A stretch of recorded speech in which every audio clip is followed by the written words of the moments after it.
Programang ito ay rated SPG. Striktong patnubay at gabay ng magulang ang kailangan. Maaaring may masiselang tema, lengguwahe, karahasan, sexual, horror o droga na hindi angkop sa mga bata.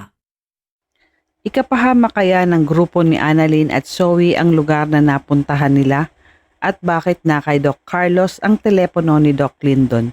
Mga kaganapan at dapat nating abangan sa abot kamay na pangarap. Magandang araw, welcome to my channel. Please don't forget to like, comment, and click the bell button para lagi kayong updated sa aking mga videos.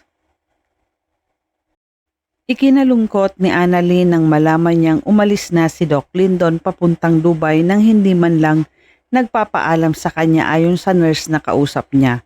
Nagtataka si Annalyn kung bakit hindi man lang siya tinawagan o kaya pinuntahan sa Apex ni Doc Lyndon bago ito umalis. Nawiwirduhan si Annalyn sa mga nangyayari dahil matagal-tagal na din na hindi siya binibisita o kaya pinupuntahan man lang sa Apex ni Doc Lyndon.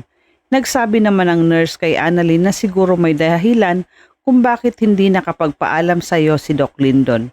Napag-alaman din ni Annalyn na nakapagpaalam si Doc Lyndon kay Doc Carlos na ipinagtaka ni Annalyn. Para malaman ni Annalyn ang dahilan, sinubukan niyang tawagan si Doc Lyndon para sa kanya mismo marinig kung bakit hindi siya nakapagpaalam.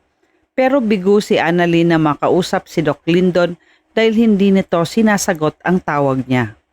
Nagtataka din ang nurse dahil imposibleng hindi sasagot si Doc Lyndon kapag si Annalyn ang tumatawag sa kanya. Kaya sinabihan ng nurse si Annalyn na i-text niya na lang ito para makita ni Doc Lyndon dahil sigurado na sasagot ito kapag nakita niya ang message ni Annalyn. Sinunod ni Annalyn ang sinabi ng nurse at nag-text siya kay Doc Lyndon kung bakit hindi man lang siya nagpaalam sa kanya bago umalis. Ang hindi alam ni Annalyn, si Doc Carlos ang may hawak ng telepono ni Doc Lyndon. Nabasa ni Doc Carlos ang text ni Annalyn para kay Doc Lyndon at napapangiti si Carlos habang sinasagot niya ang text ni Annalyn. Nagkunwari si Doc Carlos na siya si Doc Lyndon at sinabi nito na, "Sorry kung hindi kita nasabihan sa pag-alis ko. Mabilisan kasi. Don't worry, mag-uusap tayo pagbalik ko." Saka tiningnan ni Carlos ang picture ni Doc Lyndon. Agad naman nabasa ito ni Annalyn na mas lalo niyang ikinalungkot dahil hindi niya alam kung kailan ang balik ni Doc Lyndon. Samantala sa Apex, nag-cruise ang landas ni Annalyn at ang bagong magiging resident doctors ng Apex. Ang magiging opa ng buhay ni Annalyn dahil sa batang umiiyak na gusto nang umuwi. Nilapitan ito ni Annalyn at kinausap. Ngunit mas lalong nagmaktol at umiyak ang bata at medyo napagtaasan ni Annalyn ng boses ang bata. Sakto napadaan ang isang lalaki na mukhang Koreano at nakita nito ang ginawa ni Annalyn. Nag-excuse muna ito sa kanya, sinabihan si Annalyn na, "You don't talk to that kid in that manner." Nagulat si Annalyn at napalingon siya nang marinig niya ang sinabi ng lalaki. Pinangaralan ng lalaki si Annalyn kung ano ang unang dapat gawin kapag may tantrums ang isang bata. Kailangan daw na intindihin sila sapagkat ang tantrums ay hindi madali. Nagdudulot ito sa kanila ng takot, galit at pagdama ng pag-ibig. At sa tingin niya sa bata, frustration ang nararamdaman niya.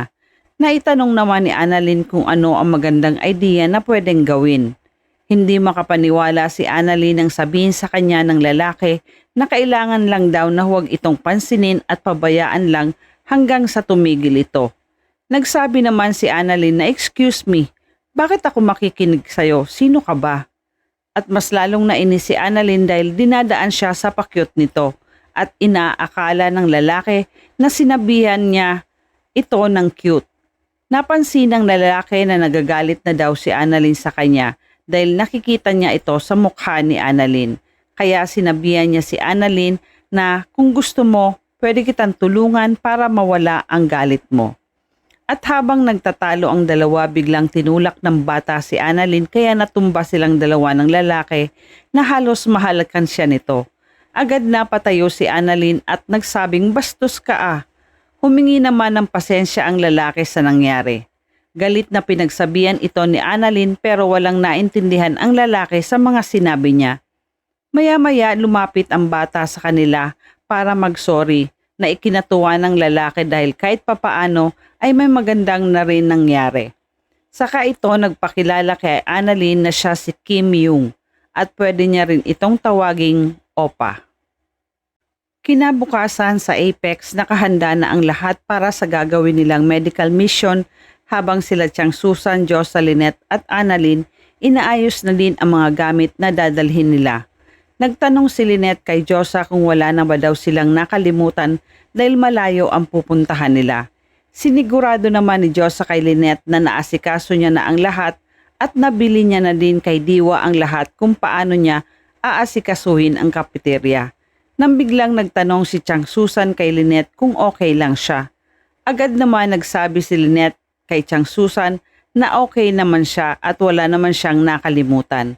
Pero iba ang ibig sabihin ni Chang Susan kay Lynette at sumenyas ito ng puso na okay lang ba? Napatingin si Annalyn sa lolo niya at sinaway niya ito. Maya-maya dumating sila Claire, RJ at Zoe.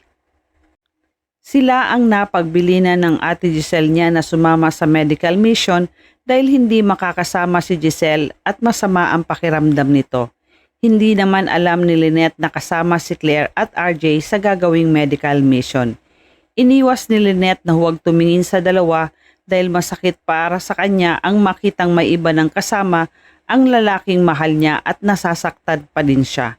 Nagsabi naman si Claire kay Annalyn na excited na siya dahil first time niya nasasama sa medical mission lalo na't kasama pa si RJ. Inalok ni RJ si Annalyn na sumama sa kanila. Ngunit tumanggi si Annalyn sa tatay Robert niya dahil may service naman sila na sasakyan at kasama niya sina Nurse Karen at Nurse Ivan. Maya-maya nagsabi si Claire kay RJ na may nakalimutan siya sa opisina niya. Kaya agad naman na sinamahan ni RJ si Claire at nang paalis na ang dalawa, napansin ni RJ na natanggal ang sintas ng sapatos ni Claire. Kaya naman lumuhod si RJ para ayusin ito.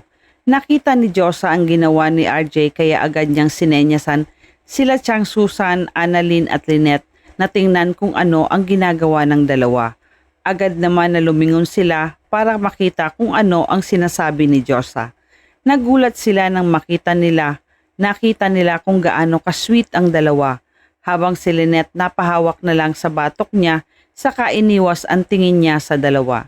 Napansin ni Annalyn ang nanay Lynette niya na nasasaktan ito sa nakikita niya kaya inaya niya na ito na umalis na sila. Samantala, bumiyahe na ang sasakyan ni na Annalyn at kasama sila Nurse Karen, Nurse Ivan at Zoe patungo sa medical mission nila. Sobrang naiinip na si Zoe sa biyahe nila kaya panay ang reklamo nito dahil boring lang naman daw ang gagawin nila.